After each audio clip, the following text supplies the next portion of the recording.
Good morning, everyone. Myself, Dr. Sibaji Sarkar. Today, I am going to discuss about the topic on gastrointestinal agent. आज मैं gastrointestinal agent के अंदर boric acid के बारे में discuss करने वाला हूं, जहां पर आज आपको मैं समझाने वाला हूं बोरिक एसिड के प्रिपरेशन, बोरिक एसिड के प्रॉपर्टीज, बोरिक एसिड के केमिकल रिएक्शन और उसके साथ ही साथ बोरिक एसिड का यूजेस और उसका ऐसे। और उसके साथ मैं आपको ये भी समझाने वाला हूं, जब boric acid regarding question university के पॉइंट ऑफ व्यू से पूछा जाता है एग्जाम हॉल में इनऑर्गेनिक केमिस्ट्री में, तब इस क्वेश्चन को कैसे पूछा जाते हैं। जब इस क्वेश्चन को पूछा जाएंगे तो उसका आंसर आप किस तरीके से लिखोगे और उसको आप किस तरीके से रिप्रेजेंट करोगे। तो ये सभी क्वेश्चन के आंसर और उसका रिप्रेजेंटेशन आपको जानने से पहले और आप समझने से पहले मैं सभी स्टूडेंट्स एंड सभी व्यूअर को बोलना चाहता हूं, जब आप वीडियो को और आज के लेक्चर को आप सुनोगे और देखोगे तो वीडियो को आप कंप्लीटली देखना, वीडियो को स्किप करके नहीं देखना, क्योंकि वीडियो को आप स्किप करके देखोगे तो उस कंडीशन में जो वीडियो के अंदर जो इंपॉर्टेंट पॉइंट में डिस्कस करने वाला हूं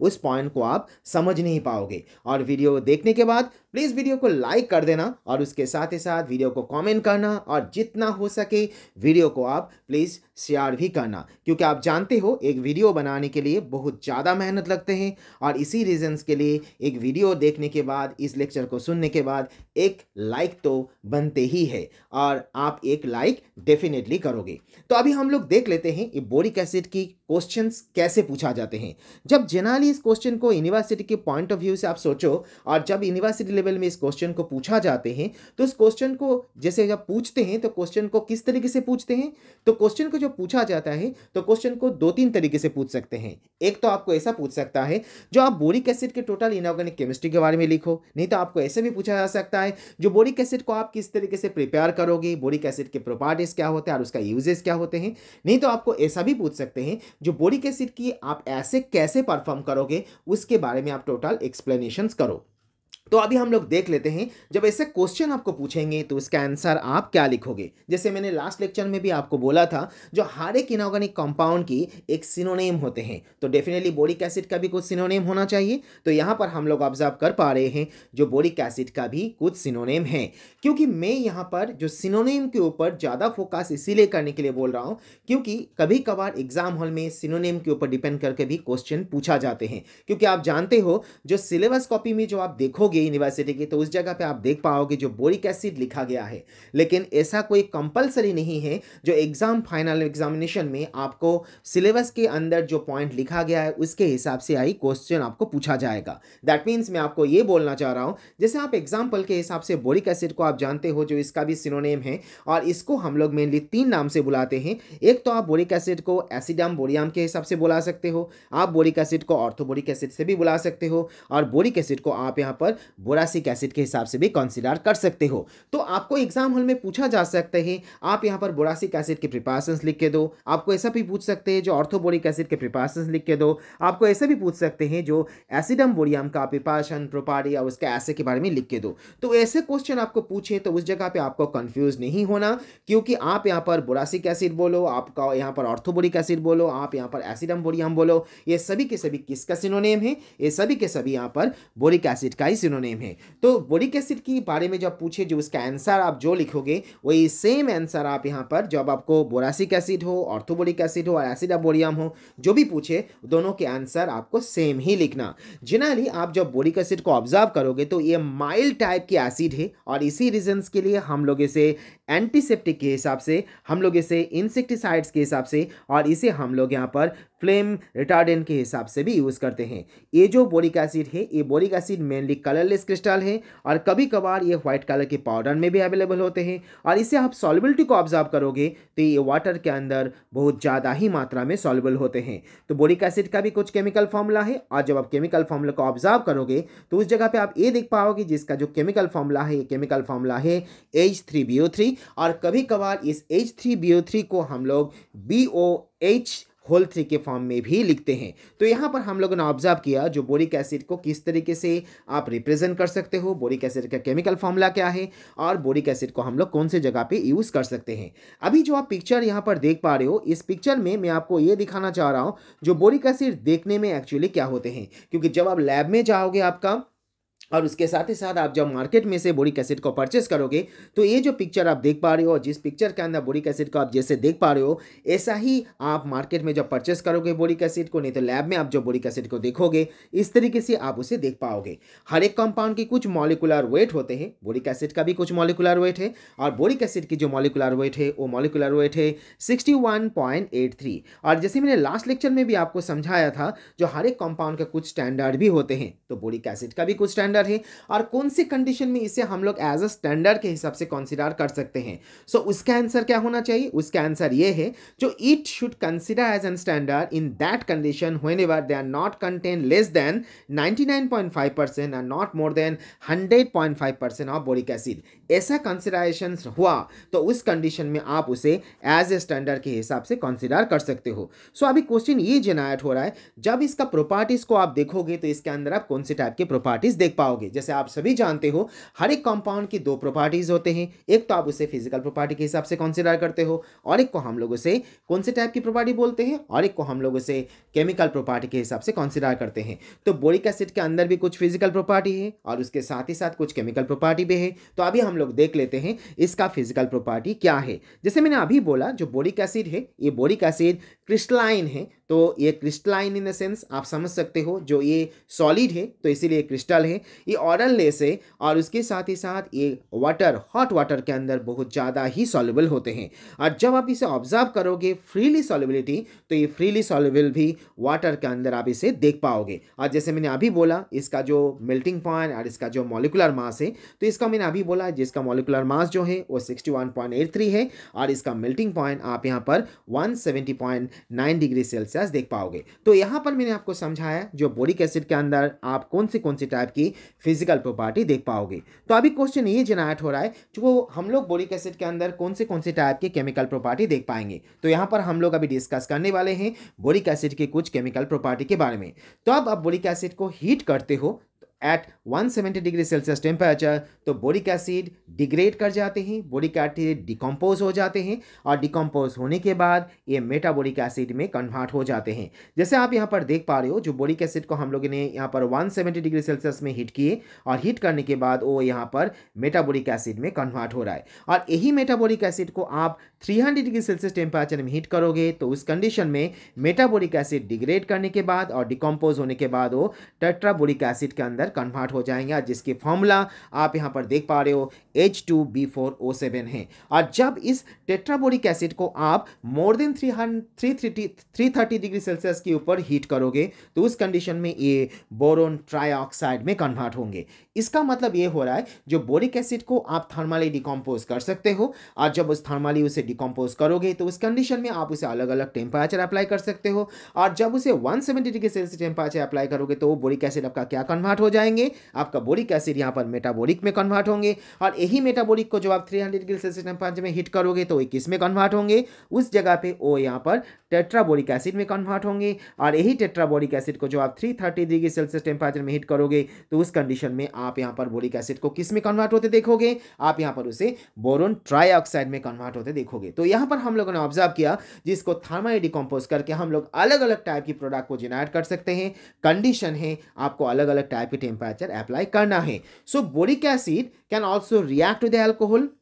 और जब ये अल्कोहल के साथ रिएक्ट करते हैं, सो उस केस में ये क्या जनरेट करते हैं, it give the borate Easter. जहां पर हम लोग इस रिएक्शंस को देख पा रहे हैं, जो बोरिक एसिड यहाँ पर अल्कोहल के साथ रिएक्शंस करने के बाद यहाँ पर वो क्या जनरेट कर रहा है, बोरेट ईस्टर को जनरेट कर रहा है। तो यहाँ पर हम लोगों ने दो रिएक्शंस ऑब्जर्व की, जहां पर हम लोगों ने ऑब्जर्व की जो बोरिक एसिड के टाइप साथ कैसे टाइप के रिएक्शंस आप ऑब्जर्व कर पाओगे। अभी क्वेश्चन ये आ रहा है, बोरिक एसिड के अंदर हम लोग और भी कौन से टाइप के केमिकल रिएक्शंस देख सकते हैं। बोरिक एसिड सल्फ्यूरिक एसिड के साथ भी रिएक्शंस करते हैं, और जब वो सल्फ्यूरिक एसिड के साथ रिएक्शंस करते हैं, रिएक्शंस करने के बाद आप यहाँ पर ऑब्जर्व कर पा रहे हो, जो यहाँ पर वो हाइड्रोनियम आयन को जनरेट करते हैं। और उसके साथ ही साथ बोरिक एसिड सोडियम हाइड्रोक्साइड के साथ भी रिएक्शंस करते हैं, और रिएक्शंस करने के बाद ये सॉल्ट को जनरेट करते हैं। आप लोग जानते हो, जो बोरिक एसिड एक एसिड है, और एसिड जब बेस के साथ रिएक्शंस करते हैं तो उस जगह पे क्या जनरेट होते हैं, उस जगह पे न्यूट्रलाइजेशन रिएक्शंस फॉलो होते हैं। और न्यूट्रलाइजेशन रिएक्शंस में आप जानते हो सॉल्ट एंड वाटर जनरेट होते हैं, और यहाँ पर आप यहाँ पर सॉल्ट और वाटर को जनरेट होते हुए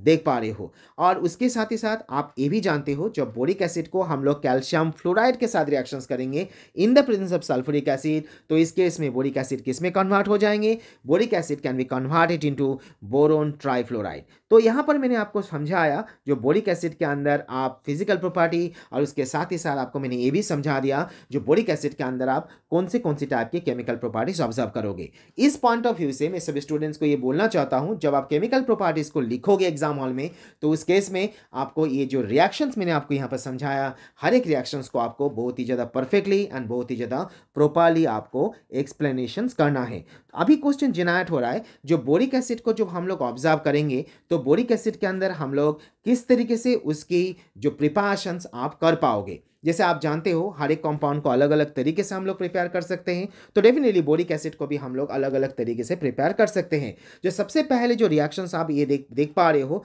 जहां पर हम लोग बोरक्स से बोरिक एसिड को प्रिपेयर कर सकते हैं, और इस जगह पे आपको ये याद रखना है जब इस बोरक्स को आप मिनरल एसिड के साथ रिएक्शंस करोगे, और मिनरल एसिड के हिसाब से आप यहाँ पर हाइड्रोक्लोरिक एसिड को कंसिडर कर सकते हो। दैट मीन्स मैं आपको ये बोलना चाह रहा हूँ जो बोरक्स के साथ जब HCl का रिएक्शंस करोगे तो उस जगह पे आप यहाँ पर बोरिक एसिड, सोडियम क्लोराइड और वाटर मॉलिक्यूल को जनरेट कर पाओगे। So this is the one process, जैसे मैंने आपको बोला जैसे नंबर ऑफ प्रोसेस आपके पास अवेलेबल है और ये प्रोसेस को यूज करके आप प्रोडक्ट को जनरेट कर सकते हो। तो बोरक्स से आप प्रिपेयर कर सकते हो बोरिक एसिड, लेकिन कंडीशन है जो बोरक्स के साथ आपको मिनरल एसिड के हिसाब से HCl को रिएक्ट करवाना है। जब रिएक्ट करोगे तो इस केस में आप बोरिक एसिड को प्रिपेयर कर सकते हो। So second method is the boric acid can also be form as an product of hydrolysis of diborane. तो यहाँ पर आप देख पा रहे हो जो डाइबोरेन को आप जब वाटर मॉलिक्यूल के साथ हाइड्रोलाइसिस करोगे तो उस केस में भी आप बोरिक एसिड को जनरेट कर पाओगे, और बाय प्रोडक्ट के हिसाब से इस रिएक्शंस में हाइड्रोजन गैस को आप जनरेट कर पाओगे, जो रिएक्शंस आप यहाँ पर देख पा रहे हो।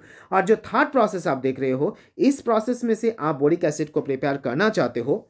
तो उस केस में आपको बोरोन ट्राइहैलाइड लेना है। तो बोरोन ट्राइहैलाइड का मतलब क्या है? जो बोरोन मॉलिक्यूल रहेंगे और उस मॉलिक्यूल के साथ आप हैलोजन 3 देख पाओगे, जैसे आप यहाँ पर देख पा रहे हो BX3, और इसी रीजंस के लिए हम लोग इसे बोरोन ट्राइहैलाइड बोल रहे हैं। सो ये बोरोन ट्राइहैलाइड को आपको वाटर मॉलिक्यूल के साथ रिएक्शंस करना है। जब आप रिएक्शंस करोगे तो उस केस में हाइड्रोजन हैलाइड और उसके साथ ही साथ आपका बोरिक एसिड प्रिपेयर हो जाएंगे। तो यहाँ पर हम लोगों ने ऑब्जर्व की जो आप बोरिक एसिड को जब प्रिपेयर करोगे तो आप बोरिक एसिड को किस तरीके से प्रिपेयर करोगे। इस जगह पे भी मैं सभी स्टूडेंट्स को यही बोलना चाहता हूँ जब आप इस रिएक्शंस को लिखोगे और जब मेथड ऑफ प्रिपरेशंस को दिखाओगे तो डेफिनेटली आप रिएक्शंस के साथ ही उस एक्सप्लेनेशंस को आप रखोगे। सो अभी क्वेश्चन आ रहा है जो आप ऐसे को परफॉर्म करोगे तो ऐसे को कैसे परफॉर्म करोगे। ऐसे डिस्कस करने से पहले मैं सभी स्टूडेंट्स को ये बोलना चाहता हूँ ये ऐसे भी बहुत ही ज़्यादा इंपॉर्टेंट है क्योंकि कभी कभार यूनिवर्सिटी के पॉइंट ऑफ व्यू से आप सोचो तो यूनिवर्सिटी के एग्जाम में सिर्फ ऐसे किस तरीके से आप परफॉर्म करोगे उसके बारे में पूछा जाते हैं। तो अभी हम लोग देख लेते हैं जब आप ऐसे को परफॉर्म करोगे तो आप ऐसे को कैसे परफॉर्म करोगे। जब बोरिक एसिड के ऐसे को आप परफॉर्म करना चाहोगे तो उस केस में आपको सबसे पहले बोरिक एसिड के सैंपल लेना है जो क्वांटिटी होगा आपका 2 ग्राम, और उसके बाद उसको डिसॉल्व करना है किसके साथ, that you should dissolve in a mixture of 50 ml of water and 100 ml of glycerol previously neutralized with the phenolphthalein solution, and after that you should titrate the content of the flux with the 1 normal of sodium hydroxide where you are going to use as an phenolphthalein as an indicator। तो यहाँ पर हम लोगों ने observe की जो boric acid को आप जब ऐसे परफॉर्म करोगे तो इस ऐसे को कैसे परफॉर्म करोगे। सिंपल भाषा में मैं आपको बोलूँ जो इस जगह पे आपको सबसे पहले बोरिक एसिड लेना है 2 ग्राम, जिसके बाद आपको क्या करना है 50 ml वाटर के साथ डिसॉल्व करना है, और उसके बाद आपको 100 ml ग्लिसरॉल के साथ उसे जोड़ देना है, और उसके बाद उसे आप टाइट्रेट करना है 1 नॉर्मल ऑफ सोडियम हाइड्रोक्साइड जहां पर आप फिनोल्फथालीन को यूज करोगे एज एन इंडिकेटर के हिसाब से। जैसे मैंने पहले लेक्चर में और लास्ट लेक्चर में और लास्ट वीडियो में भी आपको मैंने बोला था जब आप ऐसे परफॉर्म करते हो तो उस ऐसे के अंदर आपको एरर आने का चांसेस होते हैं, तो डेफिनेटली यहाँ पर भी आपको एरर आएंगे, और उस एरर को मिनिमाइज करने के लिए हम लोग क्या करते हैं, उस एरर को मिनिमाइज करने के लिए हम लोग फैक्टर यूज करते हैं। तो यहाँ पर आपको देखना है जो फैक्टर कौन सा यूज करके जब ऐसे की आप परफॉर्म करोगे बोरिक एसिड की तो उस जगह पे उस एरर को आप मिनिमाइज कर पाओगे। तो इस जगह पे आपको याद रखना है जो each ml of 1 normal of sodium hydroxide is equivalent to 0.01616183 gram of boric acid. तो ये जो पॉइंट है इस पॉइंट को भी आपको एग्जाम हॉल में लिखना है जब एग्जाम हॉल में आपको इसका ऐसे के बारे में पूछा जाएंगे। तो यहाँ पर हम लोगों ने ऑब्जर्व कर लिए जो बोरिक एसिड को आप जब इसका ऐसे परफॉर्म करोगे तो उसका ऐसे आप क्या लिखोगे। अभी क्वेश्चन ये आ रहा है जो बोरिक एसिड का यूजेस क्या होते हैं। जैसे मैंने अभी पहले ही बोला लेक्चर शुरू होने से पहले, जो बोरिक एसिड एक माइल्ड टाइप के एंटीसेप्टिक है, तो इसीलिए ये माइल्ड टाइप के एसिड है और इसी रीजंस के लिए हम लोग इसे एंटीसेप्टिक के हिसाब से यूज़ करते हैं, बैक्टीरियोसाइडल के हिसाब से यूज़ करते हैं, और इसी रीजंस के लिए हम लोग बोरिक एसिड को माइनर बर्न, कट और समटाइम कभी कभार हम लोग डैमेजेस बॉडी के अंदर कोई जगह पे कट गया तो उस जगह पे हम लोग उसे बोरिक एसिड को यूज़ कर सकते हैं। And boric acid can also be apply in very dilute solution as an eye wash. Suppose आप एग्जाम्पल मान लो आपका आई के अंदर कोई भी टाइप की इन्फेक्शन हुआ है और उस केस में आप बोरिक एसिड को यूज़ कर सकते हो, लेकिन कंडीशन ये है जब बोरिक एसिड को यूज़ करोगे तो उस जगह पे उसको बहुत ही ज़्यादा डाइल्यूट करके ही उसे यूज़ करना है। And this dilute boric acid can also be used as an vaginal treatment, और vaginal treatment in the sense of कभी कभार ऐसा हो जाते हैं जो बैक्टीरियल ग्रोथ वाइजाना के अंदर हो जाते हैं और उस केस को हम लोग क्या बोलते हैं, उस केस को हम लोग बैक्टीरियल वैजिनोसिस के नाम से जानते हैं। जैसे आप यहाँ पर देख सकते हो जो बैक्टीरियल वैजिनोसिस के नाम से जानते हैं। This is due to the occur due to the excessive secretion of alkalinity, and if this type of the problem is arise with the patient body, in that cases you can treat the patient by the help of boric acid, and this boric acid can also show the antibacterial compound, मैंने अभी बोला, और इसी reasons के लिए हम लोग boric acid को एक्ने के ट्रीटमेंट के लिए भी इसे यूज करते हैं। तो यहाँ पर हम लोगों ने ऑब्जर्व कर लिए जो बोरिक एसिड का यूजेस क्या क्या होते हैं। जैसे आप यहाँ पर कुछ डायग्राम देख पा रहे हो, जिस डायग्राम में आप ऑब्जर्व कर पा रहे हो जो यहाँ पर हम लोग पेशेंट को आई ट्रीटमेंट के लिए यूज़ किया जा रहा है। यहाँ पर फंगल इन्फेक्शन हुआ तब भी हम लोग यहाँ पर बोरिक एसिड को यूज़ कर रहे हैं, और इस डायग्राम में आप देख पा रहे हो जो यहाँ पर एक पेशेंट है जिसकी बॉडी के अंदर, जिसका फेस के अंदर यहाँ पर एक्ने के प्रॉब्लम हुए और इस एक्ने को ट्रीट करने के लिए आप यहाँ पर बोरिक एसिड को यूज़ कर रहे हो। तो ये जो यूजेस है, इस यूज से आप ये एटलीस्ट प्रेडिक्शन कर सकते हो जो एक इंपॉर्टेंट इनऑर्गेनिक कंपाउंड है, जिस इनऑर्गेनिक कंपाउंड को हम लोग various field in the sense of हम लोग इसे एंटीसेप्टिक के हिसाब से, इसको हम लोग यहाँ पर फंगल इन्फेक्शन के हिसाब से, फंगल इन्फेक्शन हुआ तो उसको प्रोटेक्ट करने के हिसाब से, और इसके साथ ही साथ हम लोग इसे एक्ने के ट्रीटमेंट करने के लिए भी यूज़ करते हैं। तो आज के लेक्चर में, आज के वीडियो में इतना ही है, और नेक्स्ट लेक्चर है, नेक्स्ट वीडियो में हम लोग और एक नया कुछ कंपाउंड के बारे में जानेंगे, जो कंपाउंड के बारे में मैं आपको डिस्कस करने वाला हूँ, उसका प्रॉपर्टीज, उसका यूजेस, उसका ऐसे और भी बहुत कुछ। तो उस जगह पे हम लोग देख लेंगे उस कंपाउंड को और जान लेंगे उस कंपाउंड के बारे में जब एग्जाम हॉल में आपको पूछा जाएंगे, और उस आंसर को आपको किस तरीके से आपको लिखना है। और इस जगह पे आपको मैं एक सिंपल क्लू दे देता हूं, जो नेक्स्ट लेक्चर में मैं जो कंपाउंड के बारे में डिस्कस करने वाला हूं वो कंपाउंड भी एक एंटी माइक्रोबियल एजेंट है। सो आज के लेक्चर में इतना ही है। Thank you everyone for your support, for your love and for your valuable comment. Thank you again.